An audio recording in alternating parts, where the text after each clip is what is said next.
ಮಂಗಳೂರು ಪುರಭವನದಲ್ಲಿ ನಡೆದ ವಿಶ್ವ ಯೋಗ ದಿನಾಚರಣೆ. ಸಂಸದ, ಜಿಲ್ಲಾಧಿಕಾರಿ ಭಾಗಿ.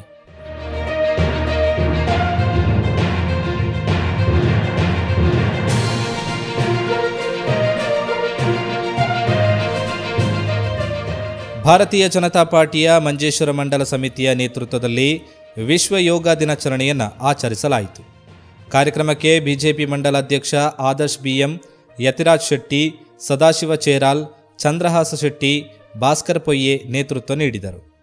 ನಿವೃತ್ತ ಶಿಕ್ಷಕರಾದ ಶಿವಶಂಕರ ಮಾಸ್ಟರ್, ದೈಹಿಕ ಶಿಕ್ಷಕ ನಂದೇಶ ಯೋಗ ತರಗತಿ ನಡೆಸಿದರು. ಸದಾಶಿವ ಭಟ್ ತಲೆಂಗಳ ಅಧ್ಯಕ್ಷತೆ ವಹಿಸಿದ್ದರು.